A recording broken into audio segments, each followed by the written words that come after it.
भारतीय राज्यघटना. भारतीय राज्यघटनेमध्ये आपण अभ्यास करत असताना भारतीय राज्यघटनेची वैशिष्ट्ये आपण अभ्यासलेली आहेत. त्याचबरोबर घटना निर्मिती जी काही प्रक्रिया आहे ती प्रक्रिया आपण अभ्यासलेली आहे आणि ते जे काही क्वेश्चन आहे ते क्वेश्चन देखील सोडवलेले आहेत. आज आपल्याला भारतीय घटनेची प्रास्ताविका किंवा सरनामा, ज्याला आपण उद्देशपत्रिका असं देखील म्हणतोय, याचा आपल्याला अभ्यास करायचा आहे. आता भारताची राज्यघटना आपण जर पाहिली तर भारताच्या राज्यघटनेच्या सुरुवातीला प्रास्ताविका किंवा सरनामा किंवा उद्देशिका देण्यात आलेले. आता प्रास्ताविका म्हणजे थोडक्यामध्ये काय, तर प्रास्ताविका म्हणजे प्रस्तावना. आता सर्वप्रथम जी काही प्रास्ताविका आहे ही प्रास्ताविका कोणत्या देशांनी स्वीकारलेली होती किंवा कोणत्या देशाच्या घटनेमध्ये ही प्रास्ताविका होती, तर सर्वप्रथम ह्या प्रास्ताविकेचा आपण विचार करताना अमेरिकेची जी काही घटना होती त्या अमेरिकेच्या घटनेमध्ये सर्वप्रथम ही प्रास्ताविका घेण्यात आली होती आणि त्यानंतर इतर देशांनी या पद्धतीचा स्वीकार केला. आता थोडक्यामध्ये ह्या प्रास्ताविकेमध्ये काय असणार आहे, तर प्रास्ताविका ही घटनेचा सार आहे किंवा सारांश आहे. म्हणजे पूर्ण जी काही घटना जी आहे त्या घटनेचा जो काही सारांश स्वरूपाची जी काही माहिती आहे ही माहिती प्रास्ताविकेमध्ये दिलेली आहे. मग त्या घटनेमध्ये कोणकोणत्या गोष्टी सांगितलेत, कोणकोणते आदर्श सांगितलेले आहेत, ह्या सगळ्या ज्या काही गोष्टी आहेत ह्या सगळ्या गोष्टी अगदी शॉर्टमध्ये किंवा सारांश स्वरूपामध्ये या प्रास्ताविकेमध्ये दिलेल्या आहेत. त्यामुळे आपण बघत असताना नानी पालखीवाला यांनी प्रास्ताविकेला काय सांगितलेलं आहे, घटनेचे ओळखपत्र असं म्हणलेलं आहे. Nani Palkhiwala identity card of the constitution असं त्यांनी या प्रास्ताविकेचं वर्णन केलेलं आहे. आता भारताची जी काही प्रास्ताविका आहे किंवा भारताने ही जी काही प्रास्ताविका स्वीकारली ही स्वीकारत असताना कधी स्वीकारली हे आपण ह्या अगोदर पाहिलेलं आहे. त्याचबरोबर ही जी काही प्रास्ताविका ही प्रास्ताविका कुणी मांडलेली आहे हे देखील आपण पाहिलेलं आहे, पण ते पुन्हा एकदा आपण रिवाइज करूया. आता ही प्रास्ताविकाचा विचार आपण करत असताना भारताच्या घटनेची प्रास्ताविका पंडित जवाहरलाल नेहरू यांनी तयार केलेल्या व संविधान सभेत मांडलेल्या उद्देशपत्रावर आधारित आहे. मग ही जी काय प्रास्ताविका आहे ही प्रास्ताविका कुणी मांडलेली आहे, तर पंडित नेहरू यांनी तयार केलेले व संविधान सभेत मांडलेल्या उद्देशपत्रावर आधारित आहे. व पंडित नेहरूंनी 13 डिसेंबर 1946 रोजी हे मांडलेलं आहे. तर हे संविधान सभेनं 22 जानेवारी 1947ला स्वीकृत केलेलं आहे. बघा थोडक्यामध्ये महत्त्वाचं आपण लक्षात घेताना ही जी काही प्रास्ताविका आहे ज्याला आपण सरनामा म्हणू शकतोय, उद्देशिका असं आपण म्हणू शकतोय. ही प्रास्ताविका म्हणजे काय की थोडक्यामध्ये घटनेची प्रस्तावना आहे.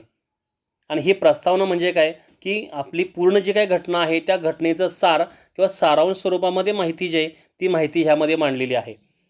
आणि त्यामुळेच नानी पालखीवाला यांनी ह्या प्रास्ताविकेला घटनेचं ओळखपत्र किंवा identity card of the constitution असं म्हणलेलं आहे.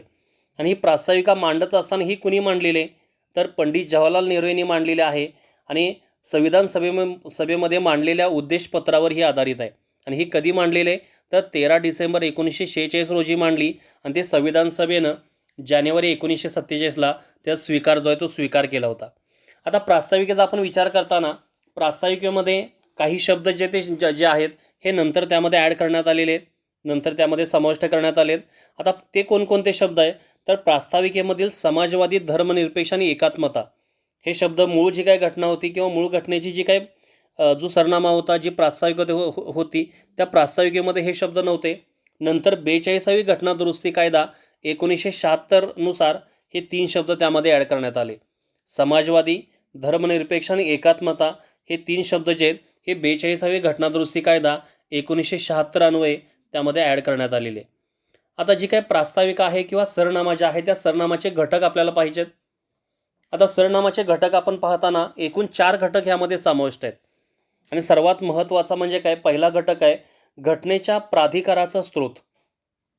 आता प्रास्ताविका काय स्पष्ट करते की प्रास्ताविका स्पष्ट करते की घटना आपले प्राधिकार भारतीय जनतेकडून प्राप्त करते.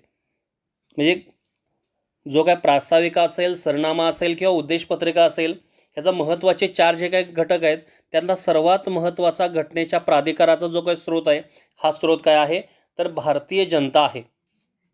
भारतीय जनतेने हे काय केलेलं आहे की संविधान सभेच्या अनुसार हे स्वीकृत केलेलं आहे. त्यामुळं सगळ्यात महत्त्वाचा आपण विचार करताना घटनेच्या प्राधिकाराचा स्रोत कोण आहे, तर भारतीय जनतेकडून हे जे काही प्राधिकार आहेत ते प्राप्त करून घेतलेले आहेत. दुसरा आहे भारतीय राज्याचे स्वरूप किंवा आदर्श. प्रास्ताविका भारतात सार्वभौम, समाजवादी, धर्मनिरपेक्ष, लोकशाही व गणराज्य असल्याचे घोषित करते, हेच भारतीय जनतेने स्वतःसाठी स्वीकारलेले आदर्श आहेत.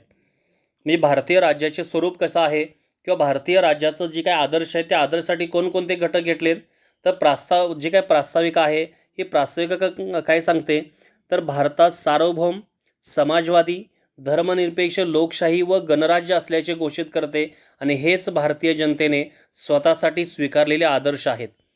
पहिला भाग आपण बघत असताना घटनेचा सर्वात महत्त्वाचा जो काही स्रोत आहे, प्राधिकाराचा स्रोत कोण आहे, तर भारतीय जनता आहे.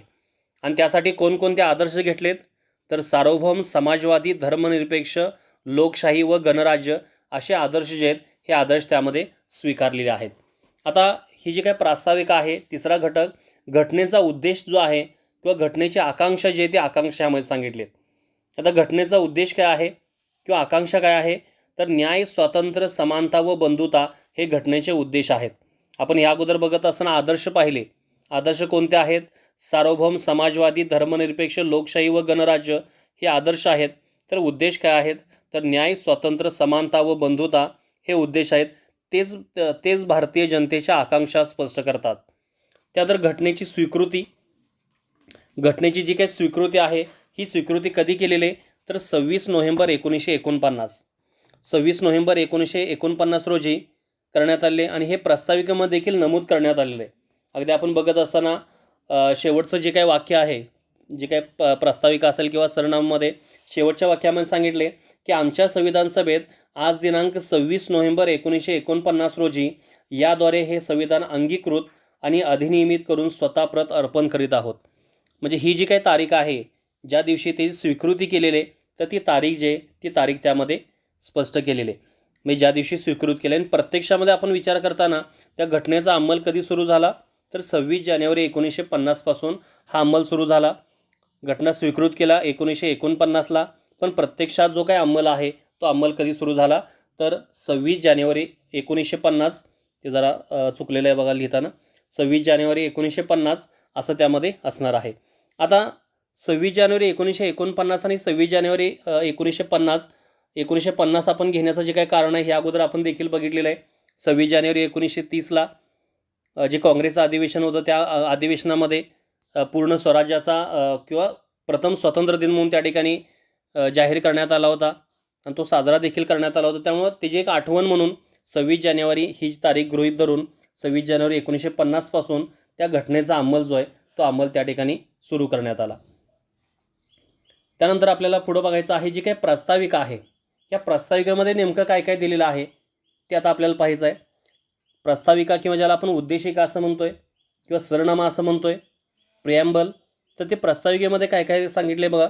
एकदा आपण ते वाचूया. प्रास्ताविका: आम्ही भारताचे लोक भारताचे एक सार्वभौम समाजवादी धर्मनिरपेक्ष लोकशाही गणराज्य घडवण्याचा व त्यांच्या सर्व नागरिकास सामाजिक आर्थिक व राजनैतिक न्याय, विचार अभिव्यक्ती विश्वास श्रद्धा व उपासना यांचे स्वातंत्र्य, दर्जाची व संधीची समानता निश्चितपणे प्राप्त करून देण्याचा आणि त्या सर्वांमध्ये व्यक्तीची प्रतिष्ठा व राष्ट्राची एकता आणि एकात्मता यांचे आश्वासन देणारी बंधुता प्रवर्धित करण्याचा संकल्पपूर्वक निर्धार करून आमच्या संविधान सभेत आज दिनांक 26 नोव्हेंबर 1949 रोजी याद्वारे हे संविधान अंगीकृत आणि अधिनियमित करून स्वतः प्रत अर्पण करीत आहोत. ही तुम्हाला त्या ठिकाणी उद्देशिका दिलेली. आता आपल्याला या प्रकरणामध्ये हे प्रत्येक जे काही शब्द आहेत तर त्यामध्ये आपण बघत असताना समाजवादी असेल, सार्वभौम असेल, धर्मनिरपेक्ष असेल किंवा आदर्श असतील, समानता असेल, स्वातंत्र्य असेल, ह्या प्रत्येकाचा अर्थ जो आहे तो अर्थ आपल्याला जाणून घ्यायचा आहे. आणि ह्या उद्देशिकामध्ये किंवा या प्रास्ताविकामध्ये तारीख देखील दिलेली आहे 26 नोव्हेंबर 1949. या 26 नोव्हेंबर 1949ला हे काय केलेलं आहे, स्वीकृत केलेलं आहे. आणि याचा स्रोत सांगत असताना पहिलीच ओळ दिल्या बघा, आम्ही भारताचे लोक. म्हणजे स्रोत कोण आहे, तर भारतीय जनता जी आहे ही भारतीय जनता घटनेच्या प्राधिकाराचा महत्त्वाचा स्रोत आहे. तर आपण आता हे प्रत्येक जे काही शब्द आहे त्या प्रत्येक शब्दांचा आपण अर्थ पाहूया प्रास्ताविकेमधील. तर त्यामध्ये सर्वप्रथम सार्वभौम. आता प्रास्ताविकेचे जे काही तत्त्वज्ञान आहे ते तत्त्वज्ञान आपल्याला पाहायचं आहे. आणि ह्या तत्त्वज्ञानामध्ये काय आहे की सार्वभौम समाजवादी धर्मनिरपेक्ष लोकशाही गणराज्य, न्याय, स्वातंत्र्य, समानता, बंधुता, एकता व एकात्मता हे प्रास्ताविकेतील महत्त्वाचे शब्द आहेत. आपण जर प्रस्ताविका पाहिली तर त्या प्रस्ताविकेमध्ये जे काही महत्त्वाचे शब्द आहेत, तर सुरुवातीला सार्वभौम, समाजवादी, धर्मनिरपेक्ष, लोकशाही, गणराज्य. त्यानंतर आपण जर पाहिलं तर न्याय. न्याय कशाचा आहे, तर सामाजिक, आर्थिक व राजकीय न्याय आहे. त्यानंतर स्वातंत्र्य. स्वातंत्र्य कशाचं आहे, तर विचार, अभिव्यक्ती, विश्वास, श्रद्धा व उपासना यांचे स्वातंत्र्य. त्यानंतर समानता, दर्जाची व संधीची समानता, बंधुता, एकता व एकात्मता हे महत्त्वाचे शब्द आहेत. आणि हे शब्दच प्रास्ताविकेचे जे काही तत्त्वज्ञान आहे हे तत्त्वज्ञान प्रदर्शित करत असतात. म्हणजे हे जे काही सर्व शब्द आहेत या प्रत्येक शब्दांचा अर्थ जो आहे तो अर्थ आपल्याला समजून घ्यायचा आहे. तर त्यातला पहिला जो काही शब्द आहे तो आहे सार्वभौम. आता सार्वभौम म्हणजे काय, की कोणत्याही बाह्य शक्तीचा प्रभाव नसणे म्हणजे सार्वभौम. भारत सार्वभौम आहे म्हणजे भारत स्वतंत्र असून त्यावर कोणत्याही परकीय सत्तेचे आधिपत्य नाही. सार्वभौम म्हणजे काय असेल, कोणतीही जी काही बाह्य शक्ती आहे त्या बाह्य शक्तीचा जो काही प्रभाव आहे हा प्रभाव भारतावर नाही. कारण भारत हे एक स्वतंत्र देश आहे आणि स्वतंत्र देश असल्यामुळं स्वतःचे जे काही निर्णय आहेत हे स्वतः जो काही देश आहे हा देश घेणार आहे. म्हणजे इतर कुठल्याही देशाचा, ब्रिटन असेल, अमेरिका असेल किंवा इतर युरोपीय देश असतील, कोणत्याही देशाचा कुठल्याही पद्धतीनं बाह्य जो काही प्रभाव आहे हा प्रभाव भारतावर असणार नाही. आणि त्यामुळे ते अंतर्गत जे काही व्यवहार आहेत किंवा बाह्य व्यवहार जे आहेत हे स्वतः करू शकतात. म्हणजे आपले जे काही नागरिक आहेत त्या नागरिकांना सेवा देणं असेल किंवा आपण विचार करत असताना जी काही व्यवस्था आहे, आंतरराष्ट्रीय जी काही बाजारपेठ आहे, तर आंतरराष्ट्रीय बाजारपेठेच्या बाबतीमध्ये निर्णय घ्यायचा असेल, जागतिकरणाच्या बाबतीमध्ये निर्णय घ्यायचा असेल, अर्थव्यवस्थेच्या बाबतीमध्ये निर्णय घ्यायचा असेल किंवा एखादी जागतिक जी काही संघटना असेल त्या जागतिक संघटनेचं सदस्य व्हायचं असेल, तर ही प्रत्येक जी काही गोष्ट आहे तर त्या प्रत्येक गोष्टीचे जे काही निर्णय आहे हा निर्णय हा भारत स्वतः घेऊ शकतोय. तेव्हा भारत काय आहे, तर सार्वभौम आहे. म्हणजे कुठल्याही परकीय सत्तेचं आधिपत्य जे आहे हे भारतावर असणार नाही. आता निर्णय कोण घेणार आहे, तर हे निर्णय कशा असतील, तर लोकप्रतिनिधींच्या मार्फत आहेत. कारण भारताचा आपण विचार करत असताना भारतामध्ये जी काही लोकशाही जी आहे ती अप्रत्यक्ष स्वरूपामध्ये लोकशाही आहे. त्यामुळं भारतीय जे काही प्रतिनिधी आहे, लोकप्रतिनिधी जे आहेत, ह्या लोकप्रतिनिधीच्या माध्यमातून हे जे निर्णय ते निर्णय घेतले जाणार आहेत. आता ह्यामध्ये काय महत्त्वाचं आहे, तर ह्यामध्ये आपण विचार करत असताना सार्वभौम या शब्दामध्ये परकीय प्रदेश मिळवण्याचा किंवा स्वतःचा प्रदेश परकीय शक्तीला बहाल करण्याचा अधिकारही समाविष्ट आहे. म्हणजे आपण इथं विचार करत असताना सार्वभौम म्हणजे काय असेल, की आपण स्वतःचे सर्व निर्णय स्वतः घेऊ शकतोय. अंतर्गत कारभार असेल किंवा बाह्य कारभार असेल, ह्या कोणत्याही गोष्टी निर्णय घेताना स्वतः जे काही लोकप्रतिनिधी आहेत, जे निवडून आलेत, जे पंतप्रधान असेल, जे मंत्रिमंडळ असेल, ते त्या ठिकाणी निर्णय घेऊ शकतात. आणि हे निर्णय घेत असताना यामध्ये काय सांगितले आहे, की सार्वभौम या शब्दामध्ये परकीय प्रदेश मिळवण्याचा किंवा स्वतःचा प्रदेश जो आहे हा परकीय शक्तीला बहाल करण्याचा अधिकारही समाविष्ट आहे. त्याचबरोबर राष्ट्रकुल स्पर्धा असेल, संयुक्त राष्ट्रकुल असेल, संयुक्त राष्ट्र यासारख्या आंतरराष्ट्रीय संघटनेचे सदस्य स्वीकारणे म्हणजे सार्वभौमत्वाचा लोप होतो असे नाही. म्हणजे समजा आपण राष्ट्रकुलचं सदस्यत्व स्वीकारलेलं आहे, संयुक्त राष्ट्र सदस्यत्व आपण त्या ठिकाणी स्वीकारलेलं आहे. म्हणजे इतर ज्या काही आंतरराष्ट्रीय ज्या काही संघटना आहेत या आंतरराष्ट्रीय संघटनेचं सदस्यत्व जर स्वीकारलं तर याचा अर्थ असा असणार नाही की त्या संघटनेचा आपल्यावर काहीतर जो काही दबाव असेल किंवा आपल्यावर काहीतर प्रभाव असेल हा असा असणार नाही त्यामध्ये. म्हणजे कुठलीही जी आंतरराष्ट्रीय संघटना असेल तर त्या आंतरराष्ट्रीय संघटनेचं सभासदत्व हे भारत स्वीकारू शकतं आणि सभासद स्वीकारल्यानंतर सार्वभौमत्वाचा त्याग होतो असं आपण मानू शकत नाही किंवा असं होत नाही. तर त्यामुळे हे सार्वभौम जे आहे ही पहिली संकल्पना थोडीशी व्यवस्थित लक्षात घ्या. सार्वभौमचा अर्थ काय असेल, की कोणत्याही बाह्य शक्तीचा प्रभाव नाही यामध्ये. म्हणजे भारतामध्ये कुठलाही निर्णय असेल, अंतर्गत कारभार असेल, बाह्य कारभार असेल, आंतरराष्ट्रीय व्यापार असेल किंवा इतर आंतरराष्ट्रीय संघटनेचं सभासद घेणं असेल, सभासदाचा त्याग करणं असेल, अशा प्रत्येक गोष्टी जे आहेत ही भारत स्वतः हे निर्णय घेऊ शकतं कुठल्याही बाह्य शक्तीच्या प्रभावाविना. त्यामुळं सार्वभौम ही जी काही संकल्पना आहे या संकल्पनेमुळे याचबरोबर जे काही प्रदेश आहेत हे परकीय प्रदेश मिळवण्याचा किंवा स्वतःचा प्रदेश परकीय शक्तीस बहाल करण्यास देखील अधिकार ह्यामध्ये समाविष्ट होतो. आणि एखाद्या आंतरराष्ट्रीय संघटनेचं समजा सभासद आपण जर स्वीकारलं तर सार्वभौमत्वाचा त्याग होतो असं ह्यामध्ये आपण मानू शकत नाही. त्यानंतर त्या पुढचा जो आहे तो आपल्याला बघायचा समाजवादी. पण ह्या अगोदर बघत असताना जे आंतरराष्ट्रीय जे काही प्रदेश आहेत, कोणते प्रदेश आपण मिळवलेले आहेत, कोणते प्रदेश आपण बहाल केलेले आहेत, या गोष्टींची थोडीशी माहिती जी आहे ती माहिती आपण घेणं त्यामध्ये आवश्यक आहे.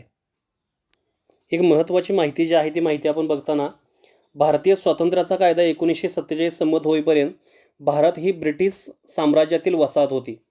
15 ऑगस्ट 1947 ते 26 जानेवारी 1950 या कालावधीत भारताचा राजकीय जो काही दर्जा आहे हा ब्रिटिश राष्ट्रकुल देशातील वसाहत असा होता.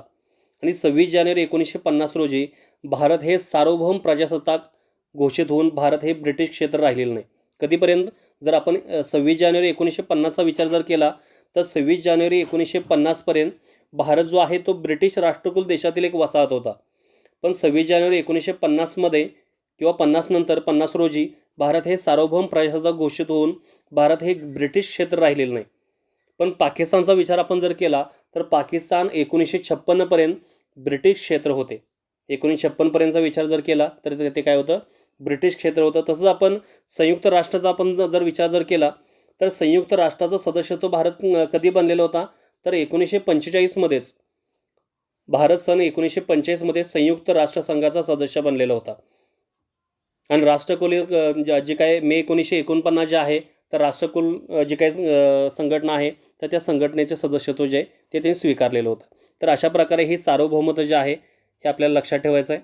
त्यानंतर त्या पुढचा जो आहे दुसरा भाग आपल्याला पाहायचा आहे. त्यानंतर समाजवादी. सार्वभौम नंतर आहे त्यापुढं समाजवादी. आता समाजवादी जो आहे हा जो काही शब्द आहे तो 42वी घटनादुरुस्ती कायदा 1976 अन्वये तो टाकण्यात आला होता. मूळ जी काही घटना होती त्या मूळ घटनेमध्ये त्याचा अवलंब केलेला नव्हता, पण नंतर 42व्या घटनादुरुस्तीनंतर ते समाविष्ट करण्यात आलं. तसेच हा शब्द घटनेत केवळ प्रास्ताविकेमध्ये आढळतो. आपण धर्मनिरपेक्ष जर पाहिलं तर धर्मनिरपेक्ष देखील शब्द जो आहे हा फक्त प्रास्ताविकेमध्ये आढळतो. तसाच हा समाजवादी जो काही शब्द आहे हा शब्द देखील केवळ प्रास्ताविकेमध्ये त्याचा अवलंब केलेला आहे, समाविष्ट करून घेतलेला आहे. इतर ठिकाणी कुठंही समाजवादी हा जो काही शब्द आहे हा शब्द त्या ठिकाणी वापरलेला नाही. मात्र घटनेत समाजवादाचा सार काही महत्त्वाच्या तत्वांच्या स्वरूपात आधीपासून सांगितलं आहे. तसेच काँग्रेस पक्षाने हे 1955मधील आवडी अधिवेशनात समाजवादी समाजरचनेच्या तत्वांचा अवलंब केलेला होता किंवा स्वीकार केलेला होता. कधी? तर 1955चं जे आवडी अधिवेशन होतं काँग्रेसचं, तर त्या आवडी अधिवेशनामध्ये याचा स्वीकार केलेला होता. भारताचा समाजवाद हा लोकशाही समाजवाद असून साम्यवादी समाजवाद नाही. मग घटनेमध्ये मात्र समाजवादी शब्दाचा अर्थ जो आहे हा अर्थ स्पष्ट केलेला नाही, म्हणजे पूर्णपणे. म्हणजे भारतात समाजवाद हा लोकशाही समाजवाद असून साम्यवादी समाजवाद नाही.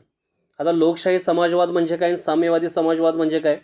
तर साम्यवादी समाजवादात उत्पादनाच्या सर्व घटकांचे राष्ट्रीयकरण व खाजगी मालमत्तेला पूर्णपणे बंदी अंतर्भूत असते. म्हणजे साम्यवादाचा विचार करत असताना म्हणजे जे काही उत्पादनाची सर्व जे काही घटकं आहेत, सर्व घटक आहेत, तर त्या घटकांचं काय केलं असतं?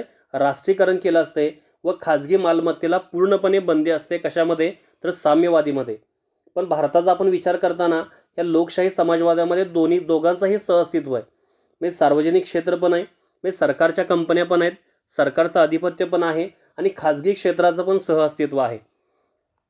आणि जी काही मिश्र अर्थव्यवस्था जी आहे ही मिश्र अर्थव्यवस्थेचा आपण स्वीकार केलेला आहे. आपण थोडक्यामध्ये समाजवादी रचना आपण बघत असताना या समाजवादीमध्ये जे काही भाग आहेत तर त्यामध्ये लोकशाही समाजवाद असेल आणि साम्यवादी समाजवाद असेल. आणि आपण कोणता स्वीकारला आहे? तर आपण स्वीकारत असताना लोकशाही समाजवाद जो आहे तो स्वीकारलेला आहे. आता लोकशाही समाजवादामध्ये आणि साम्यवादी समाजवादामध्ये काय फरक आहे?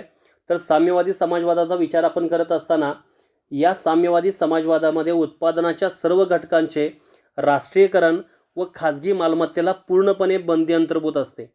आणि लोकशाही समाजवादाचा विचार आपण जर केला तर त्यामध्ये काय असतं की दोघांचंही सहअस्तित्व जे हे सहअस्तित्व त्यामध्ये असणार आहे. म्हणजे ज्यामध्ये खाजगी क्षेत्र पण असेल आणि सार्वजनिक क्षेत्र पण असेल. काही कंपन्या अशा असतील की ज्या कंपनीमध्ये सरकारनं भांडवल गुंतवलं असेल, सरकार त्यावर प्रशासन किंवा व्यवस्थापनाचं काम करत असेल. आणि काही कंपन्या अशा असतील की ज्या कंपनीमध्ये खाजगी व्यक्तिसमूहांची मालकी असेल आणि प्रशासनामध्ये पण खाजगी व्यक्तिसमूह असतील. असे दोन्ही जे काही जी क्षेत्र आहेत या दोन्ही क्षेत्रांचं सहअस्तित्व जे हे सहअस्तित्व भारतामध्ये आहे. आणि त्याचबरोबर आपण जर अर्थव्यवस्था आपण जर पाहिली तर त्या अर्थव्यवस्था कशा आहे तर मिश्र अर्थव्यवस्था आहे. आणि त्या मिश्र अर्थव्यवस्थेमध्ये काय असतं की भांडवलशाही पण आहे आणि त्याचबरोबर जे काही समाजवादी जे आहे या दोन्ही घटकांचं एकत्रीकरण जे आहे ते यामध्ये दिलेलं आहे. आता ह्यामध्ये आपण बघत असताना इंदिरा गांधी यांच्या मते समाजवादाचा भारताचा स्वतःचा एक ब्रँड आहे. लोकशाही समाजवादात अहिंसक उत्क्रांतीच्या मार्गाने आर्थिक व सांपत्तिक विषमता दूर करणे अपेक्षित असते. बघा ह्यामध्ये आपण विचार करताना त्यावेळेचे माननीय जे काही पंतप्रधान जे होते इंदिराजी गांधी यांच्या मते जो काही समाजवादाचा भारताचा एक स्वतःचा ब्रँड आहे. आणि लोकशाही समाजवादाचा विचार आपण करत असताना लोकशाही समाजवादात अहिंसक किंवा उत्क्रांतीच्या मार्गाने क्रांतीच्या नव्हे आर्थिक व सांपत्तिक विषमता दूर करणे हा एक महत्त्वाचा जो काही विषय जो तो विषय ह्यामध्ये मांडलेला आहे. सर्वोच्च न्यायालय जे आहे त्या सर्वोच्च न्यायालयाचं काय सांगितलेलं आहे तर लोकशाही समाजवादाची उद्दिष्टे दारिद्र्य, अज्ञान, अनारोग्य व संधीची विषमता दूर करणे ही असतात. तसेच भारतीय समाजवाद हा मार्क्सवाद व गांधीवादांचे मिश्रण असून त्याचा झुकाव कुठं आहे तर गांधीवादाकडे आहे. म्हणजे दोघांचं मत ह्यामध्ये महत्त्वाचं आहे. एक भूतपूर्व जे पंतप्रधान जे होत्या इंदिरा गांधी यांचं मत असं होतं की भारताचा जो काही समाजवाद आहे हा स्वतःचा एक ब्रँड आहे. आपण इतर देशांच्या समाजवादात स्वीकार केलेला नाही. भारताचा एक समाजवाद वेगळा आहे आणि ज्यामध्ये अहिंसक किंवा उत्क्रांतीच्या मार्गाने आर्थिक व सांपत्तिक विषमता दूर करणे अपेक्षित आहे. पण सर्वोच्च न्यायालय जे आहे या सर्वोच्च न्यायालयाचं असं मत होतं सर्वोच्च न्यायालयाच्या मते लोकशाही समाजवादाची उद्दिष्टे दारिद्र्य, अज्ञान, अनारोग्य व संधीची विषमता दूर करणे ही असतात. तसेच भारतीय समाजवाद हा मार्क्सवाद व गांधीवादांचे मिश्रण असून त्या झुकाव कुठं आहे तर गांधीवादाकडे आहे. 1991चा आपण जर विचार जर केला तर 1991 पासून आलेल्या उदारीकरण, खाजगीकरण व जागतिकीकरण या धोरणामुळे भारतीय समाजवाद बराच विरल होत गेलेला आहे. मी काय झालं बघा उदारीकरण म्हणजे काय असेल की थोडक्यामध्ये आयात किंवा निर्यात करत असताना जी बंधनं आहेत ती बंधनं शिथिल केलेत. खाजगीकरण म्हणजे काय असेल तर जे काही सार्वजनिक क्षेत्राची असणारी जी काही मालकी आहे त्या मालकीचं रूपांतरण जे आहे हे खाजगी व्यक्तिसमूहाकडे करणं. आणि जागतिकीकरण म्हणजे काय की एक मुक्त बाजारपेठ जी आहे ती मुक्त बाजारपेठ निर्माण करणं. आता ही 1991चं नवीन आर्थिक धोरण आपण स्वीकारल्यामुळं भारतीय समाजवाद जो आहे हा हळूहळू काय व्हायला लागला आहे विरल व्हायला लागला आहे म्हणजे कमी व्हायला लागलेला आहे. आणि भांडवलशाहीचं जे काही स्वरूप जे आहे हे भांडवलशाहीचं स्वरूप थोडंसं यामध्ये प्राप्त व्हायला सुरुवात झालेली आहे. कारण जागतिकीकरणाचा आपण स्वीकार केल्यामुळं अनेक परकीय मोठ्या ज्या काही कंपन्या त्या कंपन्या भारतामध्ये आल्या.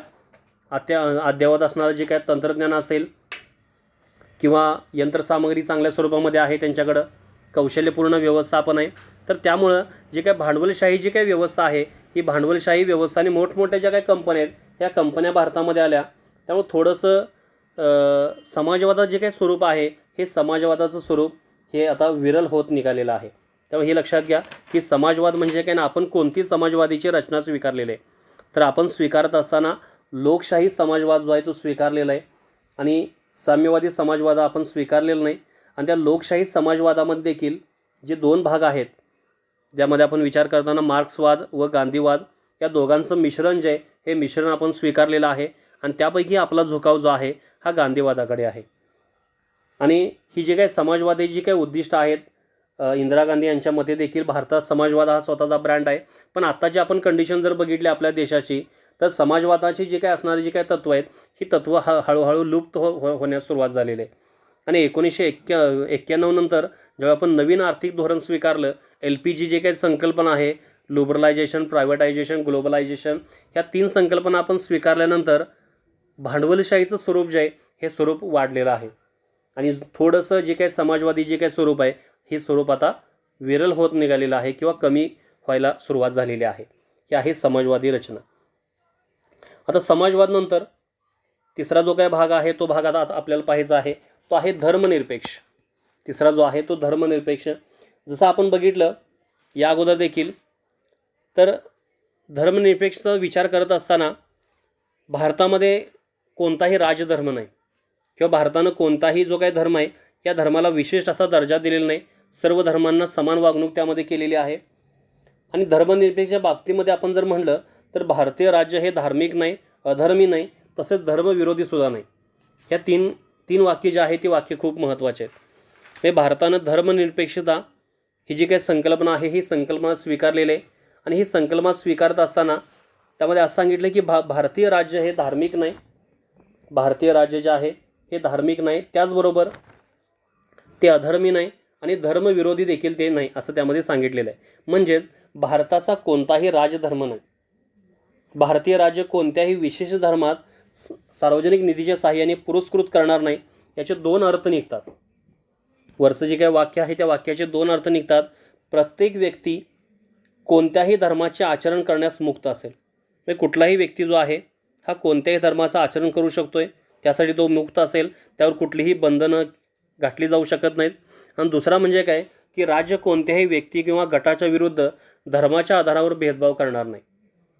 म्हणजे सर्व धर्म सहिष्णुता आपण ज्याला म्हणतोय, धर्मनिरपेक्षता आपण ज्याला म्हणतोय, धर्मनिरपेक्ष म्हणजे काय की भारतामध्ये राहणारी प्रत्येक व्यक्ती जे ही कोणत्याही धर्माचं आचरण करू शकते आणि ते कोणत्याही धर्माचं आचरण करण्यासाठी ते मुक्त आहे, त्यावर बंधनं घातली जाऊ शकणार नाही.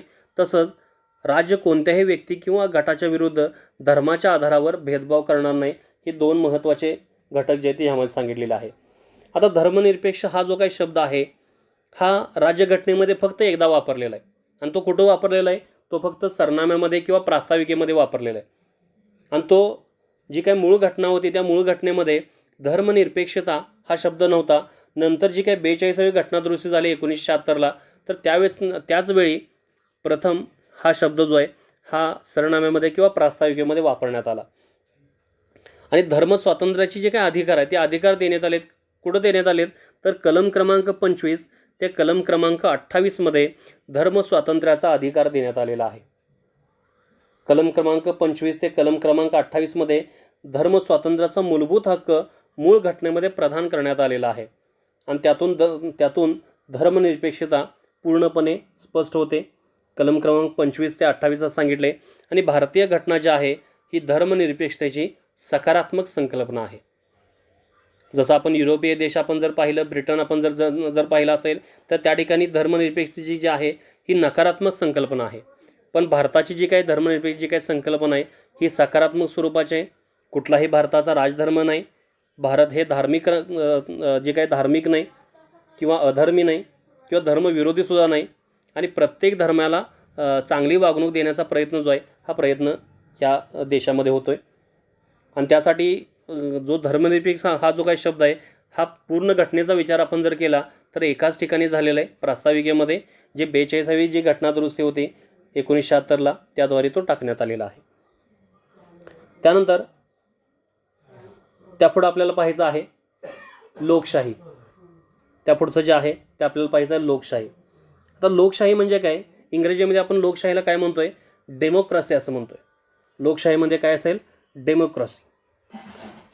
तर डेमोक्रसी म्हणजे काय की थोडक्यामध्ये आपण त्याची जर फोड आपण जर केली तर डेमोस म्हणजे काय? तर डेमोस म्हणजे लोक आणि क्रेसिया म्हणजे काय असेल? सत्ता. यावरून आपल्या लक्षात येतं की डेमोक्रसी म्हणजे काय असेल की लोकांची सत्ता असलेली शासन पद्धती म्हणजे लोकशाही. बघा लक्षात घ्या व्यवस्थित. लोकशाही इंग्रजीमध्ये आपण त्याला काय म्हणतोय? डेमोक्रसी असं म्हणतोय. आणि डेमोक्रसीमध्ये ह्या शब्दाची आपण जर फोड जर केली तर डेमोस म्हणजे काय? तर लोक. आणि क्रेसिया म्हणजे काय? तर सत्ता. आणि ही लोकशाही म्हणजे काय की लोकांची सत्ता असलेली शासन पद्धती म्हणजे लोकशाही. लोकांची सत्ता असलेली शासन पद्धती ज्याला आपण लोकशाही असं म्हणतोय. आणि ह्या लोकशाहीचे एकूण 2 प्रकार आहेत. जी लोकशाही आहे ह्या लोकशाहीचे एकूण 2 प्रकार आहेत. तर त्यातला पहिला जो काही प्रकार आहे तो प्रत्यक्ष आणि दुसरा जो काही प्रकार आहे ती अप्रत्यक्ष. प्रत्यक्ष लोकशाही की ज्यामध्ये लोक प्रत्यक्ष सहभाग घेतात आणि अप्रत्यक्ष लोकशाही की ज्या ठिकाणी प्रतिनिधीच्या मार्फत जो काय कारभार जो आहे हा कारभार चालणार आहे. तर त्यातला पहिला आपण जो काय भाग आहे तो भाग आपण पाहूया प्रत्यक्ष लोकशाही. आता ही प्रत्यक्ष लोकशाहीमध्ये काय असतं? तर प्रत्यक्ष लोकशाहीमध्ये राजकारभारात जनतेचा प्रत्यक्ष सहभाग असतो. जनतेचा जो काय सहभाग आहे हा सहभाग ह्यामध्ये प्रत्यक्ष असतो. आणि त्यामध्ये सांगत असताना 4 महत्त्वाचे जे काही घटक आहेत ते घटक ह्यामध्ये सांगितलेले आहेत. आणि हे जे काही घटक आहेत हे कुठं आहेत? तर सध्याचं जे काही स्वित्झर्लंड आहे तर त्या स्वित्झर्लंडमध्ये प्रत्यक्ष लोकशाहीचा जो काय अवलंब आहे तो अवलंब त्यामध्ये केलेला आहे. प्रत्यक्ष लोकशाहीमध्ये आपण बघत असताना हे 4 जे काही घटक आहेत त्यामध्ये रेफरंडम, त्यानंतर इनिटेटिव्ह, रिकॉल आणि प्रिबिसाईट. आणि त्यामध्ये रेफरंडम म्हणजे काय की सार्वजनिक किंवा सार्वत्रिक मतदान, म्हणजे प्रस्तावित कायद्याबाबत मतदारांनी प्रत्यक्ष मतदान करून ठरवण्याची जी काही प्रक्रिया आहे त्याला आपण रेफरंडम असं म्हणतोय. इनिटेटिव्ह म्हणजे काय असेल की थोडक्यामध्ये पुढाकार, म्हणजे कायदा करण्यासाठी लोकांनी विधेयकाचा प्रस्ताव विधानमंडळाकडे पाठवणे, म्हणजे ज्याला आपण इनिटेटिव्ह असं म्हणतोय. तिसरा आहे रिकॉल. रिकॉल म्हणजे परत बोलवणे, म्हणजे जर प्रतिनिधी किंवा अधिकारी त्यांची कर्तव्य योग्य रीतीने पार पाडत नसेल तर मतदारांनी अशा प्रतिनिधीला किंवा अधिकाऱ्याला कार्यकाल संपण्यापूर्वी पदावरून हटवणे, ज्याला आपण रिकॉल असं म्हणतोय. आणि प्रेबिसाईट म्हणजे सार्वमत, म्हणजे सार्वजनिक महत्त्वाच्या मुद्द्यावर लोकांचे मत घेणे, सामान्यपणे क्षेत्रीय विवाद सोडवण्यासाठी याचा वापर केला जातोय. हे कुठं आहे तर प्रत्यक्ष लोकशाही. तर त्या प्रत्यक्ष लोकशाहीमध्ये राजकारभारात जो काय सहभाग आहे हा प्रत्यक्ष असणार आहे. आणि त्यासाठी 4 घटक सांगितलेत. त्यामध्ये रेफरंडम असेल, इनिटेटिव्ह असेल, रिकॉल आणि प्रिबिसाईट असेल. म्हणजे त्याला मराठीमध्ये आपण म्हणत असताना सार्वत्रिक मतदान, पुढाकार, परत बोलवणे आणि सार्वमत या गोष्टी ज्या आहेत त्या गोष्टी ह्यामध्ये असणार आहेत. कशामध्ये तर प्रत्यक्ष लोकशाहीमध्ये. आणि उदाहरण आपण बघताना कोणत्या देशामध्ये असे प्रत्यक्ष लोकशाही, तर सध्याचं जे स्वित्झर्लंड आहे तर त्या स्वित्झर्लंडमध्ये किंवा पूर्वीची नगरराज्य असतील किंवा ग्रीक नगरराज्य असतील तर त्या ठिकाणी या प्रत्यक्ष लोकशाहीचा जो काही सहभाग आहे किंवा प्रत्यक्ष लोकशाही पद्धत जी आहे ही पद्धत त्यामध्ये स्वीकारलेली आहे. त्यानंतर दुसरा आहे अप्रत्यक्ष लोकशाही. अप्रत्यक्ष लोकशाही म्हणजे काय तर जे प्रतिनिधी आहे त्या प्रतिनिधीच्या मार्फत हा जो काय राज्यकारभार आहे हा चालत असतोय. प्रत्यक्ष लोकशाहीमध्ये डायरेक्ट जनता ह्या जी काही प्रक्रिया आहे त्या प्रक्रियेमध्ये सहभागी होत असते. आणि अप्रत्यक्ष लोकशाहीमध्ये जनता निवडून दिलेल्या प्रतिनिधीच्या माध्यमातून राजकारभारात सहभागी होत असते, त्यामुळे तिला प्रातिनिधिक लोकशाही असे म्हणतात. अप्रत्यक्ष म्हणजे प्रातिनिधिक असेल आणि प्रत्यक्ष म्हणजे काय असेल की डायरेक्ट त्यामध्ये जनतेचा जो काही सहभाग आहे हा सहभाग त्यामध्ये असणार आहे. आणि ह्यामध्ये आपण बघताना अप्रत्यक्ष जी काही लोकशाही आहे त्या अप्रत्यक्ष लोकशाहीचे देखील 2 प्रकार आहे, संसदीय व अध्यक्ष. ते देखील आपण या अगोदर अभ्यासलेले आहे. संसदीय म्हणजे काय असेल आणि अध्यक्षीय म्हणजे काय की याचा अभ्यास जो आहे तो अभ्यास आपण या अगोदर केलेला आहे. भारतात आपण जर विचार केला तर भारतानं संसदीय लोकशाहीचा स्वीकार केलेला आहे किंवा संसदीय जी काही लोकशाही आहे त्या लोकशाहीचा स्वीकार करण्यात आला आहे की ज्यामध्ये कार्यकारी मंडळ त्याची सर्व धोरणे व कृतीसाठी कायदेमंडळाला जबाबदार असते. म्हणजे 2 जे आहेत, कार्यकारी मंडळ असेल आणि कायदेमंडळ असेल, हे परस्पर समन्वयाद्वारे किंवा सहकार्यानं जे काही काम आहे हे काम करत असतं. आपण अमेरिकेचा विचार आपण जर केला, अध्यक्षीय जी काही लोकशाही ज्या ठिकाणी आहे तर अमेरिकेमध्ये जे कार्यकारी मंडळ आणि कायदेमंडळ जे हे पूर्णपणे विभक्त आहे. तसं भारताचा आपण जर विचार केला तर भारतामध्ये कार्यकारी मंडळ असेल किंवा कायदेमंडळ असेल हे परस्पर सामंजस्यानं किंवा सहकार्यानं काम करत असतं. त्याचबरोबर सार्वत्रिक प्रौढ मतदान पद्धती, नियतकालिक निवडणुका, कायद्याचे राज्य, व्यक्ती स्वातंत्र्य, जबाबदार शासन पद्धती, स्वतंत्र न्यायव्यवस्था इत्यादी बाबी लोकशाहीच्या द्योतक आहेत. मग ह्या गोष्टी महत्त्वाच्या आहेत. त्यामध्ये प्रौढ मतदान पद्धती असेल, निवडणुका असेल, कायद्याचे राज्य, स्वतंत्र न्यायव्यवस्था या गोष्टी संसदीय जी काही लोकशाही आहे त्या संसदीय लोकशाहीचा एक महत्त्वाचा भाग आहे. आणि प्रास्ताविकेमध्ये लोकशाही हा शब्द मात्र व्यापक अर्थाने घेतला असून त्यात राजकीय लोकशाही बरोबरच सामाजिक व आर्थिक लोकशाहीचाही समावेश आहे. मग प्रास्ताविकेमध्ये जो लोकशाहीचा संदर्भ घेतलेला आहे किंवा लोकशाही हा शब्द वापरलेला आहे, हा शब्द वापरत असताना कसा वापरलेला आहे तर व्यापक अर्थानं हा जो काही शब्द आहे हा शब्द वापरलेला आहे. आणि हा व्यापक अर्थ म्हणजे काय की लोकशाही म्हणजे फक्त लोकांनी निवडणुकीमध्ये भाग घेणं किंवा सार्वत्रिक प्रौढ मतदान पद्धती यासाठी ती लोकशाही जी आहे ती लोकशाही वापरलेली नाही, तर त्याचबरोबर त्यामध्ये आर्थिक देखील लोकशाही आहे आणि सामाजिक लोकशाहीचा जो काही समावेश आहे तो समावेश देखील त्यामध्ये करून घेण्यात आलेला आहे. तर अशा प्रकारे आपण एकूण 4 महत्त्वाचे जे काही शब्द आहेत त्या शब्दांचा अभ्यास आपण केलेला आहे. ज्यामध्ये सार्वभौम असेल, सार्वभौम म्हणजे काय असेल की कोणत्याही बाह्य शक्तीचा त्यामध्ये प्रभाव नाही. त्यानंतर समाजवादी हा घटक आपण बघितला. भारताची जी काही समाजवादी आहे ती लोकशाही समाजवादीचा आपण लोकशाही समाजवाद स्वीकारलेला आहे. आणि त्याचबरोबर हा जो काही समाजवादी जी काही प्रक्रिया त्या प्रक्रिया तर थोडी लोप पाहू लागलेली आहे. 1991 नंतर आपण जे नवीन आर्थिक धोरण स्वीकारलं तर त्या नवीन आर्थिक धोरणानुसार हा समाजवाद जो आहे हा विरल होत निघालेला आहे. आणि त्याचबरोबर आपण बघत असताना दुसरा जो काही भाग आहे तर आपला जो काही समाजवाद आहे त्या समाजवादामध्ये दोन्ही घटकांचं स्वरूप आहे. म्हणजे ज्यामध्ये विचार करताना खाजगी क्षेत्र पण आहे आणि सार्वजनिक क्षेत्र पण आहे. त्यानंतर आपण बघितलं धर्मनिरपेक्ष. धर्मनिरपेक्ष जे आहे, भारत हा धर्मनिरपेक्ष राज्य आहे. म्हणजे कुठलाही राजधर्म नाही, धार्मिक राज्य नाही, अधर्मी राज्य नाही किंवा धर्मविरोध देखील राज्य नाही. तेव्हा भारतामध्ये असणाऱ्या प्रत्येक व्यक्तीला कोणत्याही धर्माचं आचरण करण्यासाठी मुक्त असायला सांगण्यात आलेलं आहे. आणि त्याचबरोबर राज्य कोणत्याही व्यक्ती किंवा गटाच्या विरोधात धर्माच्या आधारावर भेदभाव करणार नाही हे सांगितले. आणि हा धर्म स्वातंत्र्याचा जो काही हक्क आहे ते कलम क्रमांक 25 ते 28 देण्यात आलेला आहे. त्यानंतर आपण आत्ता पाहिले लोकशाही, ज्याला आपण डेमोक्रॉसी असं म्हणतोय. डेमोस म्हणजे काय असेल, लोक, आणि क्रेसिया म्हणजे सत्ता. म्हणजे थोडक्यामध्ये लोकांची जी काही सत्ता आहे किंवा लोकांची सत्ता असणारी शासन पद्धती म्हणजे लोकशाही आहे. आणि त्या लोकशाहीचे दोन प्रकार, प्रत्यक्ष आणि अप्रत्यक्ष. प्रत्यक्ष म्हणजे काय आहे तर स्वित्झर्लंड आहे, की प्रत्यक्ष लोकशाहीमध्ये राजकारभारात जनतेचा प्रत्यक्ष सहभाग असतो, उदाहरणार्थ स्वित्झर्लंड. आणि अप्रत्यक्ष म्हणजे भारत. अप्रत्यक्षमध्ये देखील दोन प्रकार आहेत, संसदीय आणि अध्यक्षीय. ठीक आहे, इथंपर्यंत जो काय भाग आहे तो भाग आपण पाहिला आहे. यानंतरचे जे काही शब्द आहे त्यामध्ये गणराज्य असेल, न्याय, स्वातंत्र्य, समता, हे शब्द जे आहेत हे आपण पुढच्या दिवसाला आपण पाहणार आहोत. Okay, thank you.